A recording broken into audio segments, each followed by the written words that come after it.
Hey Go Canada family! If you're watching this video, then you are seeking and hunting these hidden gems in Western Canada as I do. In this video, I'll show you 3 beaches that I've just discovered recently that will blow your mind and that are perfect for families. One literally feels like Hawaii without the 8-hour flight. So I show you the exact spots, insider tips, why busy parents call these the secret weapons. So stick around with me.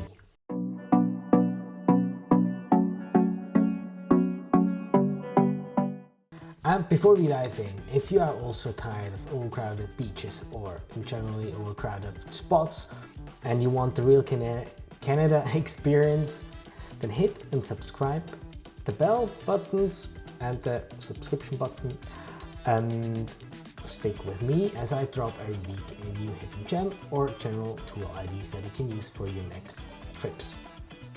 And these things are the things that you won't find in any of the guidebooks, or not the usual ones. And with that, let's start and dive into the first spot on the list. So let me switch here just briefly into, so there you go. Now we have everything on the map. Let's move myself a bit around. Great. Okay, first up is the Cadboro-Gyro Park. That one is just 15 minutes out of Victoria, as you can see it here. It's a little beach, and I'll share with you the list I've created here so that you can check it out by yourself. And you see, it's a great spot. It feels like a completely different world after all the hustle and bustle from Victoria. And the kids go crazy because of these legendary octopus sculptures, the Cadborosaurus playground, which is right here. And some insider tips that most parents miss are: there are seasonal wheelchair ramps around, and it is one of the most accessible beaches on Vancouver Island. The downside though, as you see here, it's in the Atlantic. It is a rather cold water, a bit chilly maybe. It's under 20 degrees usually. Correct me if I'm wrong. Parking fills quite up fast, especially on sunny weekends. And maybe, I don't know how it is at your place, but here in Switzerland to weekends, you have to be very fast and early to get your great spots also at other outdoor pool areas like we have.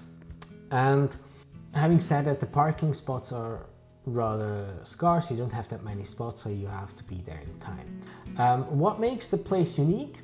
Well, it's the only beach on Vancouver Island with a life-sized mystical beach sea creature, and your kids definitely want you to get back to it and try it again.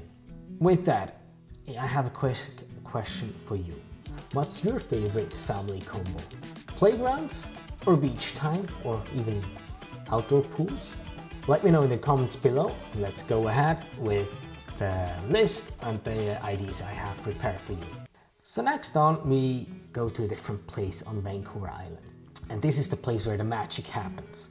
And I'll tell you why. It's Rathtrevor Beach, which is, let me zoom out of here. So there you go. Where is it? There you go.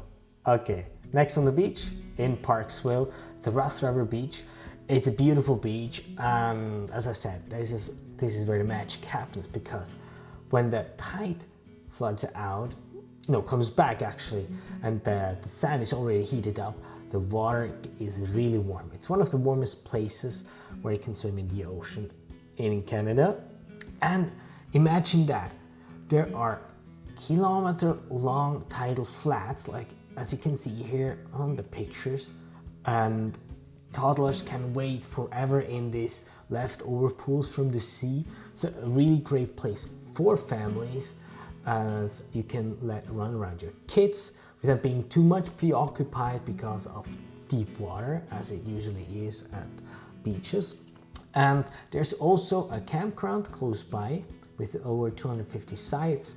So they have amenities like hot showers, flush toilets, and other things nearby. The only catch though, as you see on the map, it's not close to Victoria, it's a 2 hours drive away, and you need to time the tide very well. So what I mean with that, you might need to check the tide pool beforehand. If you want to spend a really long time at the beach and enjoy this flat sand area when the tide is out, then you want to see and check when the tide is, how long the tide will be out, more or less. And the other thing is, if you arrive 2 hours before the tide comes in, you can really get the experience I've mentioned before when the water comes back and really have nice warm water, ocean water. Note that down on your list if you haven't already.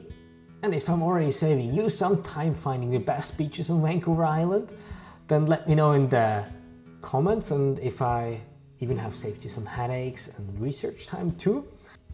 And if you want to discover more hidden family gems, check out my other videos, and you know the drill. If you like the video or check out my other videos, YouTube will love me, will love you, and also the algorithm will love you too. Let's go on. And we're going to the grand finale here on our trip or list of beaches.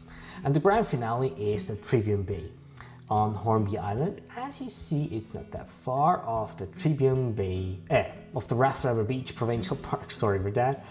It's right over here on Hornby Island. And it's also called the Little Hawaii of Canada. Why? Because that fine white sand, you can't see that on that picture here, neither in that one. Yeah, that's not a good example. Here you can see it a little bit better. It has aquamarine-like water, and it makes you question if you're still in Canada. It has been on our bucket list for a long time, but you know, if you visit Western Canada, or even Vancouver Island on itself, it's not always easy to fit in all the spots with just a few days. Having said that, it's the place with the warmest ocean water in Canada, as far as I know. Let me know in the comments if that's true or if I'm not mistaken. And it definitely hits near tropical-like temperatures. To be honest, getting there is already half the mission. Why? Because you need 2 ferries to arrive there, plus driving time depending from where you're coming from. If you come from Parksville or even from Victoria, it even takes longer. And that's why you need to think of not spending just 1 day or more days on Hornby Island. So you need 2 ferry drives. It's an all-day adventure, and there are also limited parking spots available. So you might need to consider also here, well, that's a general tip I can give you, to be in time at these places, not too late, and to be sure that you have a nice spot there. Another thing is there's no potable water on site. So why families, or why you should as a family still make the journey? Nowhere else in Canada or in BC it gives you this true tropical color palette.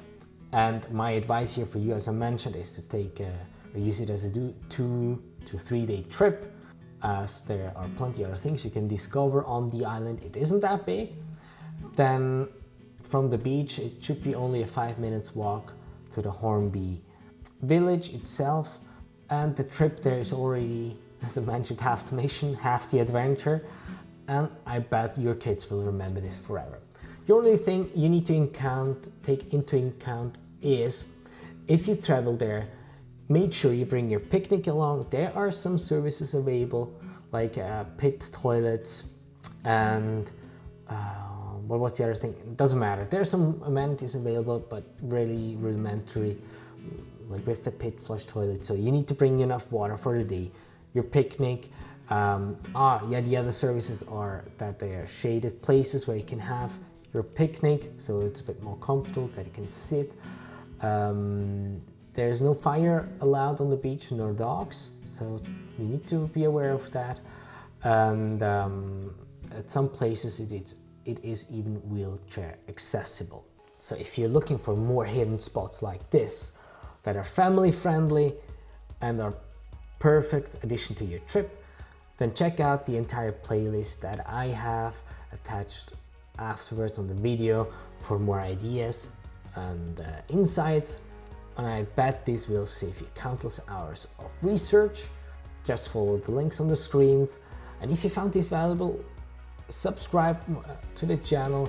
As mentioned in the beginning, together with me, you're gonna constantly discover new hidden gems or lesser known places, or even tools that you can use to make your trips much easier to plan and more efficient. So until next time, keep exploring the real Canada with Go Canada. Cheers, Tama!